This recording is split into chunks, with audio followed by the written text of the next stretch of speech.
Hey guys, generic username here. I'm back again with yet another Commander Legends booster pack opening. We've been on a little bit of a downhill with as far as the value train goes, but I'm feeling pretty lucky about this pack.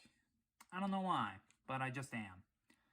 Well, let's see if my luck is about to turn around here and get into this.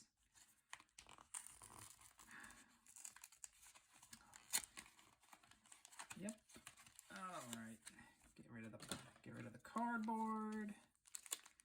Now let's open this bad boy up. Okay, come on, work with me here. Nice.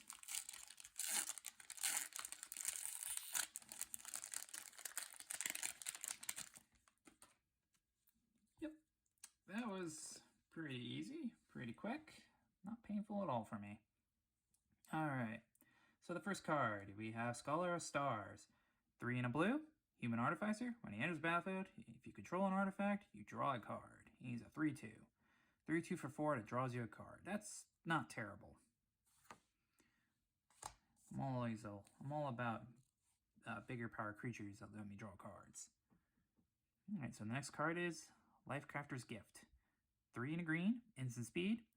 Put a 1/1 counter on target creature. Then put a 1/1 counter on each creature you control with a 1/1 counter on it. So yeah, he pumps creatures, and then he pumps your board if you're in the 1/1 counter theme, which is pretty nice. Considering I think it's green-white, so they want to go wide and then put counters on everything and go to town.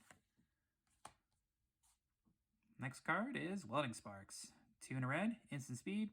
It deals 3 damage to target creature, whose X is +3 plus the number of artifacts you control. I'm guessing since there are some red cards that deal with artifacts, I'm guessing there's a red archetype that deals with that. Oh, duh, the red-white equipment. Yeah, so yes, there is one that deals with artifacts. Sorry, guys, I'm just kind of stupid sometimes.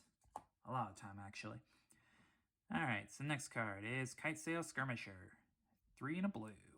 Human pirate. He has flying. When he attacks, another target creature attacking the same player or planeswalker gains flying until end of turn. And then has Encore for 4 and a blue.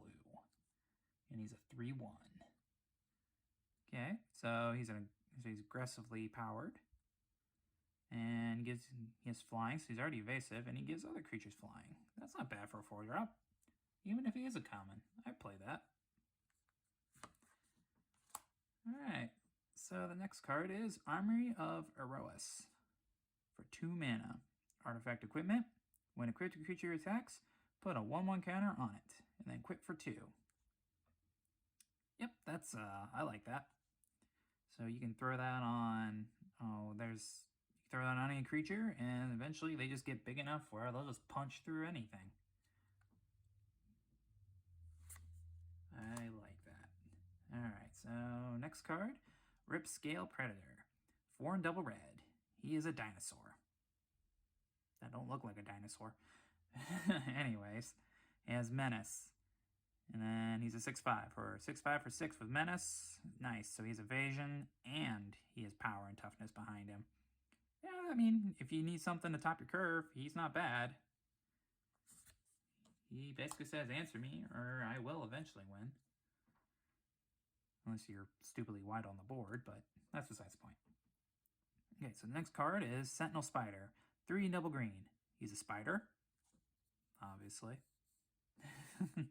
And then he has Vigilance and Reach, and he's a 4/4. Okay, so 4/4 for 5 with Vigilance and Reach. And it's like almost... I mean, in combat, he acts almost like Sarah Angel. Except, he can't attack as a flyer, but, details. Yeah, that's playable. Alright, so our next card is Foundry Inspector. He's a 3-cost, and he's an artifact creature construct. And he has artifact spells you cast cost 1 less to cast. He's a 3/2. 3/2 for 3 that reduces the cost of your artifact spells. Me likey a lot. Reminds me of Ethereum Sculptor, except, he costs 1 more and he's not blue. But, yeah. Can't go wrong with him. Alright, so now we have Phyrexian Rager. 2 and a black. He's a horror. And then when he enters the battlefield, you draw a card and you lose 1 life. And he's a 2/2. Yeah. Yep, 2/2 for 3 that nets you a card. I can't complain about that at all. Yeah, a lot of creatures in this set seem to have like 2 or less toughness, or 3 or less toughness. So I'm just happen to notice that. So yeah, just random anecdote from me. Anyways, moving on, we have 9th Bridge Patrol, 1 and a white. He's a dwarf soldier. Whenever another creature you control leaves the battlefield, put a 1/1 counter on this boy. So yeah, if you're playing a Flicker theme, or you're playing like an aristocrat strategy where you're sacking stuff, yeah, he can make him big pretty quick. Yeah, that's a good solid common. I like that. Alright, so now we have Lizalana Bowmaster for 2 and a green. It's an elf archer, has reach, and when you cast an elf spell, you may have this guy deal 2 damage to target creature with flying. He's a 2/2. Yep. Yeah, and the elves definitely hate on flyers. So, yep. And with elves being an archetype, yeah, you can easily shoot down any flyers you want. So, yeah, he's good. Alright, so next card is Pirate's Cutlass for 3 mana. Artifact equipment. When it enters the battlefield, attach it to target pirate you control. And a creature gets +2/+1 and is equipped for 2. Okay, so 3 mana to get 2/1, equipped for 2. But it does automatically attach to a pirate, so for 3 mana, you can literally give your pirate +2/+1. Yeah, see, that's probably the best place to play it, obviously. Like, I don't think it would make the cut really in the red-white archetype, but I mean, pirates you probably want to play just something for the permanent buff, which would be nice. Okay. So that's all the commons. Now we're on our uncommons. We got here Thirst for Knowledge. 2 and a blue. Instant speed, draw 3 cards, and then discard 2 cards unless you discard an artifact card. To truly know something, you must become it. The trick is to not lose yourself in the process. Yeah, I play this, and this has been a long-time staple in my Shroom deck.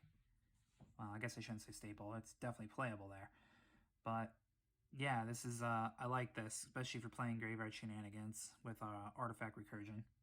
So yeah, you just go ahead and pitch, like, say, your Magister Sphinx after you cast this. And then you cast Shroom, pull back Magister Sphinx, set a player to 10, and then you have 10 power on board, which then effectively says, hey, you need to answer one of these 2 guys, otherwise you're dead next turn. Yeah, I like this card in general. Alright, so next one is Make a Stand. 2 and a white. Instant speed, creatures you control get 1/0 and gain indestructible until end of turn. See, that's a good white instant, in my opinion. Bump 2 creatures and they gain indestructible, so you can be offensive or defense with it if you need to. So yeah, I like this. Make more of like that, Wizards, please. And then, supporting the elf tribal theme for this set is Imperious Perfect. 2 and a green. It's an elf warrior, and other elves you control get 1/1 and has green tap, produce a green elf warrior creature token. And she is a 2/2. Oh yeah, I like this boy. I like this. I was gonna say boy, but it's actually a girl. At least I think it's a girl in the art. Can't really. Yeah, it's a girl. I'm blind. So yeah, she buffs your elves and you produces 1/1s, which really come out as 2/2s because of her buff. So yeah, definitely playable. Yeah, and if you're drafting it, you definitely want to hit this girl because she says, answer me or I will flood the board. Yeah, I like this. Alright, so that should be all our uncommons, and which means we're on to our rare. And that rare is Blasphemous Act. Oh baby. So, Blasphemous Act. 8 and a red. Sorcery. This spell costs 1 less for each creature on the battlefield. It deals 13 damage to each creature. Huh. Yeah, that's a board wipe, alright. Yeah. Yeah, imagine running this alongside, like, the one, you got Spite Mare, and you got the Boros Reckoner. running alongside those. Yeah, I'll deal 13 damage each creature, and you're gonna take 26. No, but yeah, this answers quite a few of the go white strategies in this set. Like obviously green white is go white, but green black is elves, which wants to go white too. So yeah, this is definitely an answer for those archetypes. Okay, so that's our rare. So now we're on to our legendaries, and our first one is Aharu, Solemn Ritualist for 4 and a white. He's a human monk, and when he enters the battlefield, put a 1/1 counter on each of up to 2 other creatures. When a non-token creature you control with a 1/1 counter on it dies, create a 1/1 white spirit creature token with flying. And he has partner. Yeah, he's nice for the 1/1 counter theme. And especially since he creates more creatures off of it if they would die. And then you can just throw counters on those and go to town anyways. Granted, it doesn't trigger his ability doesn't trigger again if those 1/1 counters die, but you know, I mean, if your opponent manages to wipe your board twice, you probably should have been playing better interaction or done something to help prevent that from wrecking you. Anyways, so our other legendary is Breeches, Brazen Plunderer for 3 and a red. He's a goblin pirate, has menace, and when 1 or more pirates you control deal damage to your opponents, exile the top card of your opponent's libraries. You may play those cards this turn, and you may spend mana as though it were mana of any color to cast those spells. And he's a partner. I think you pair him with the blue one, which I think is what, Malcolm? Yeah. So yeah, Breeches is solid. I like this guy. What does Malcolm do? Does Malcolm spit out like treasure tokens or something like that? I don't know. I haven't seen him yet. So I mean, if someone in the comments can let me know like what he does, that'd be great. Okay, so that's all our legendaries, and now we're on to the foil, which is oh, that's a nice foil. 3 visits. Yeah, this is a card that's been people have been wanting reprinted for a long time, and they finally reprinted it. Yeah, that's a cool foil. Okay, so 1 in the green. Sorcery. Search your library for a forest card. Put that card onto the battlefield, then shuffle your library. Whew. Nice. Well, this is pretty nice. I like this. Yeah, I think we did good here. And then we have one more card, which is our boy the Piper. It's Piper Boy, my boy. Yeah, value. And of course, the Monarch token, but I don't really care for that. Okay, so yeah, that's our entire pack. We got a foil 3 visits. We got a blasphemous act. And we got our boy the Piper. Okay, yeah. So, yeah, like I said, that's everything I have for you guys today. If you liked the video, be sure to leave me a like and subscribe. Otherwise, I hope you have a good day, have a good night, and I will catch you next time. Peace.